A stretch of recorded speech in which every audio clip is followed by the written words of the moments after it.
Hi, Jonathan York from Bay Financial Partners, looking at investment markets.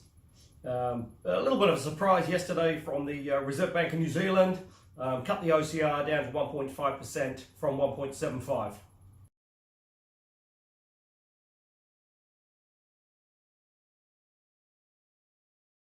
And while that doesn't seem much, just 25 basis points, with interest rates now at record lows, and potentially they've left the door open for a further cut as well. Most analysts now sort of expect that to maybe come first quarter of 2020.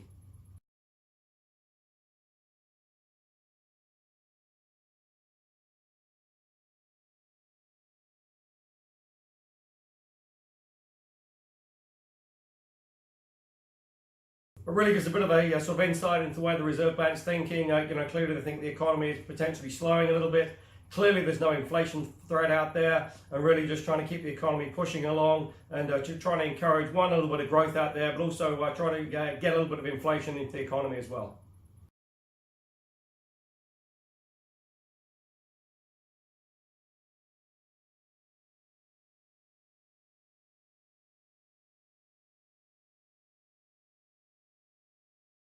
Now, obviously, while that's pretty good for house buyers, certainly mortgage rates are sort of falling, and now again sort of record lows.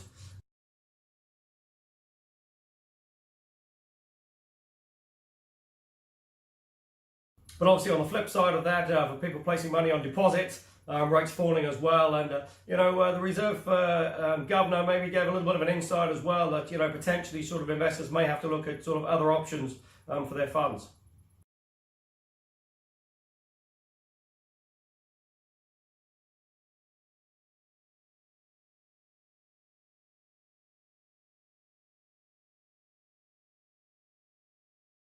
So obviously, if you are looking for income options, and with term deposit rates, likely to fall now over the next sort of 6 to 9 months, some of these dividend shares do look pretty attractive when you consider the returns available.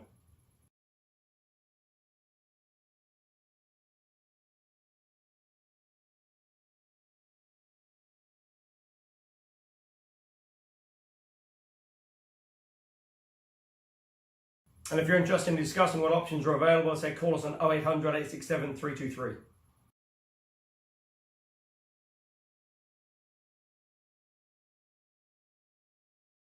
Now, obviously, on the back of the rate cut, New Zealand dollars come under quite a bit of pressure out there.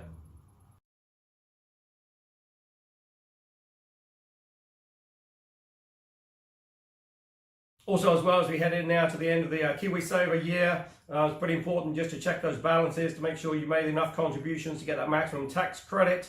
So if you're unsure what those numbers are, call us on 0800 867 323 or go to the website www.bayfinancialpartners.co.nz.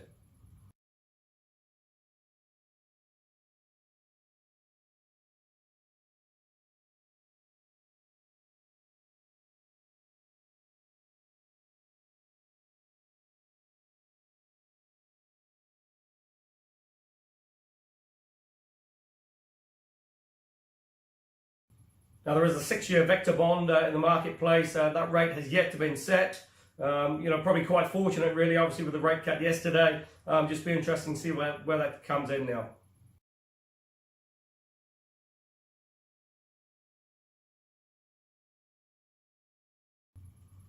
But on current sort of projections, you'd be looking at sort of 6-year fixed at somewhere with a sort of a 3 handle, which potentially doesn't look that sort of enticing for retail investors over the next 6 years.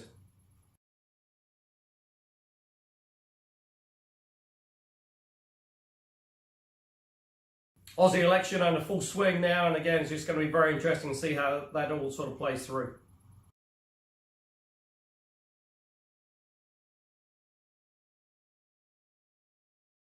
Likewise with Brexit, there's no sort of fresh news out there, just sort of rumbles on, and it's just going to be interesting to see what sort of solution, if any, hopefully they will come up with a solution, comes to pass.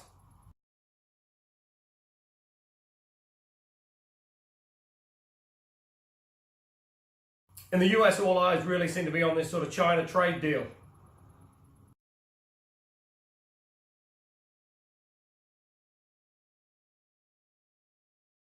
First we're led to believe that a deal is pretty close. President Trump announcing that they are pretty close to announcing the deal. You've got the Chinese Vice Premier coming on Thursday of this week.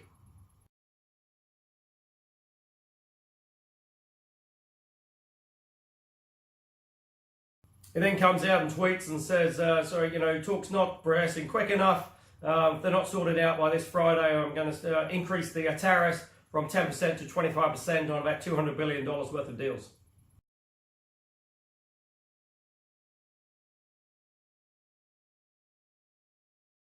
So on that $200 billion worth of goods, China would obviously retaliate, and it'd just be very interesting to see how it plays through. Certainly if we do get into a full-blown trade war, I suspect that will sort of dampen global GDP, and that could have some pretty major implications out there.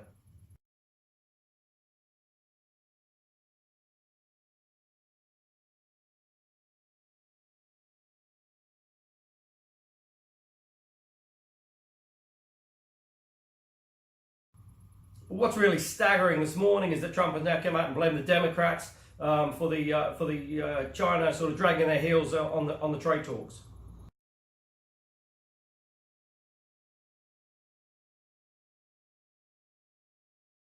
The Democrats aren't even part of the negotiation process. They're not part of the negotiating team. But Trump is just looking for an excuse, really, maybe to cover up his ineptitude in trying to get this deal done.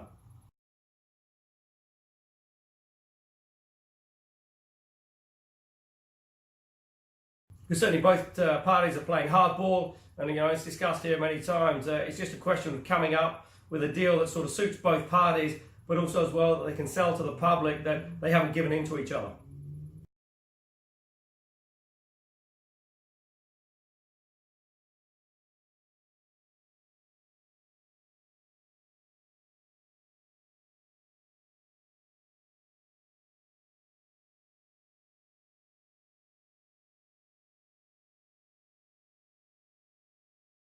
Because despite what President Trump says, certainly the US farmers, if they go through another summer like they did last year with the tariffs, they're going to be under quite a bit of pressure out there.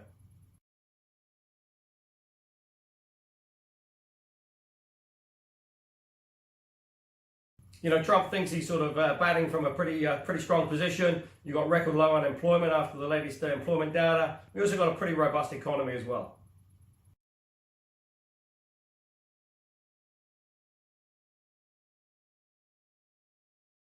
But on the flip side, again, China thinks they're sort of pushing on a pretty good rate. Certainly their economy has recovered. Probably GDP running at around sort of 6.3 to 6.5, let's say. The US is running at probably 3.2.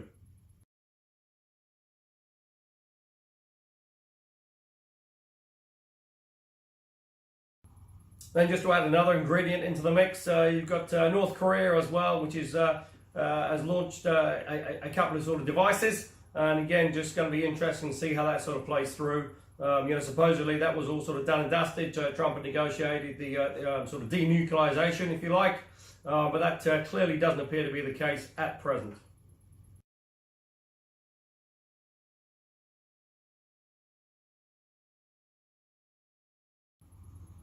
Oil sort of holding above that $60 on WTI, currently around 62 and change on WTI.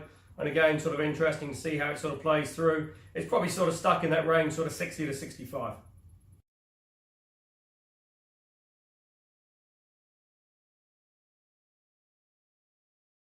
Now, given the sort of increased volatility again, one would expect the Fed to sort of just sit on hold. They don't really want to add any sort of fuel to the fire, if you like, in terms of volatility. And that sort of plays into the hands that rates are potentially on hold now in the US. Certainly for the next sort of 3 to 6 months.